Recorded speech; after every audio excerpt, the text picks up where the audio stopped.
Di antara ribuan kisah agung tentang kehidupan Nabi Muhammad, ada satu cerita yang terselip, sebuah permata yang jarang kita dengar. Ini bukan kisah tentang sahabat besar atau pertempuran dahsyat, melainkan kisah tentang ikatan keluarga, tentang kenangan masa kecil, dan tentang kemuliaan akhlak yang tak tertandingi. Ini adalah kisah tentang seorang wanita bernama Syaimah. Sosok yang pernah menggendong sang nabi di punggungnya, menyanyikan syair untuknya, namun kemudian terpisah oleh waktu selama lebih dari setengah abad. Bagaimana takdir mempertemukan mereka kembali? Inilah kisahnya. Kisah kita dimulai di masa kecil Rasulullah.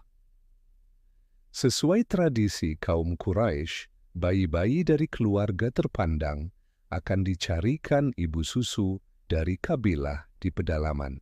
Tujuannya agar mereka tumbuh di lingkungan yang udaranya bersih, fisiknya kuat, dan fasih dalam berbahasa Arab murni. Dan takdir membawa Muhammad kecil ke pangkuan seorang wanita mulia dari Bani Sa'ad, Halimah As-Sa'diyah. Di keluarga inilah Rasulullah kecil tumbuh tidak hanya bersama ibu susunya, tapi juga dengan saudara-saudara sepersusuannya.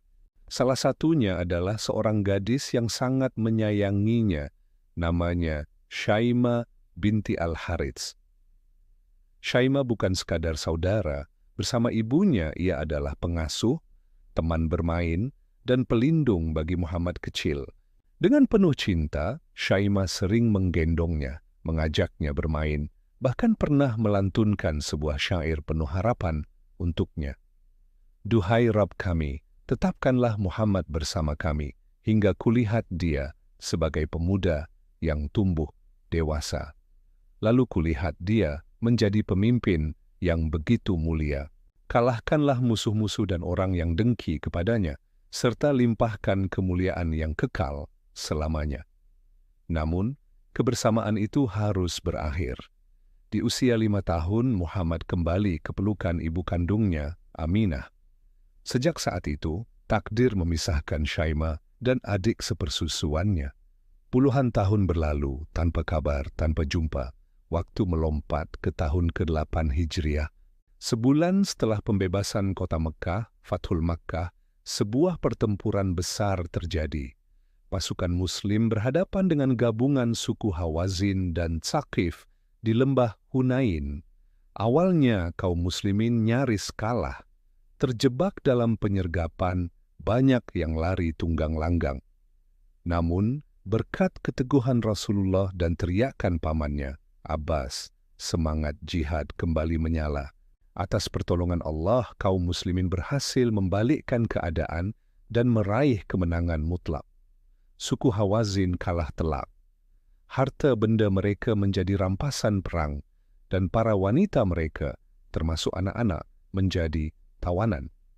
Dan di antara ratusan tawanan itu ada seorang wanita tua yang nasibnya akan berubah selamanya.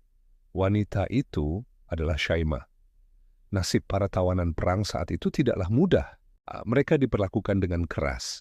Syaimah, yang kini sudah berusia senja, merasakan perlakuan kasar itu. Hatinya sakit, tubuhnya lelah.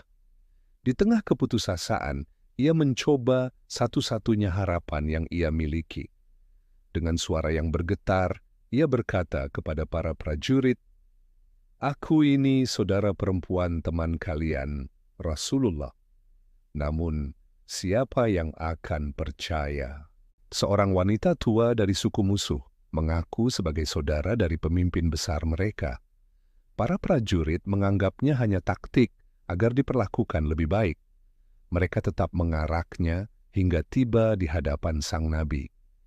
Di hadapan adiknya yang kini telah menjadi seorang nabi dan pemimpin, Syaimah mengulangi pengakuannya. Tapi Rasulullah pun tak langsung percaya. Wajar saja, lebih dari setengah abad telah memisahkan mereka. Beliau meminta bukti. Saat itulah Syaimah mencoba menggugah memori yang paling dalam, kenangan yang hanya mereka berdua yang tahu. Seketika, waktu seakan berhenti bagi Rasulullah. Kepingan-kepingan memori masa kecilnya di Bani Sa'ad kembali dengan jelas. Beliau teringat kebaikan Halimah, kelembutan Syaimah yang selalu mengasuhnya. Dan beliau teringat, satu hari saat digendong, beliau pernah dengan gemas menggigit punggung Syaimah, meninggalkan sebuah bekas. Keraguan di hati Rasulullah sirna digantikan oleh gelombang rasa haru yang luar biasa. Sosok di hadapannya ini benar-benar kakaknya Syaimah.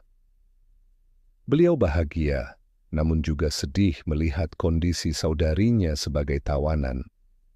Tanpa menunggu lama, Rasulullah menunjukkan akhlaknya yang mulia.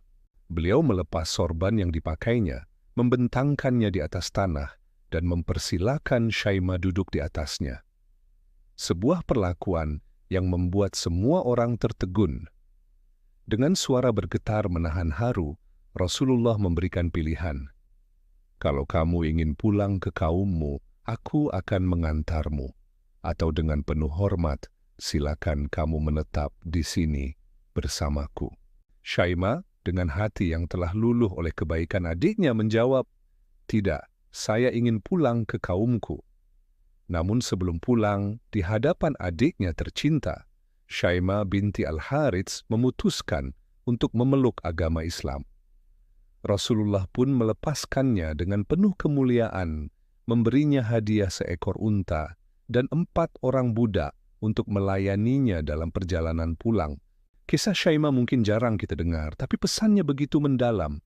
Pertama, ia menunjukkan betapa Rasulullah tidak pernah melupakan kebaikan orang lain, bahkan dari masa kecilnya. Kesetiaan dan rasa terima kasih beliau melintasi waktu dan status. Kedua, kisah ini menggarisbawahi pentingnya lingkungan dan pengasuhan yang baik bagi seorang anak. Kasih sayang yang tulus dari Halimah dan Syaimah menjadi bagian dari fondasi kepribadian agung Rasulullah.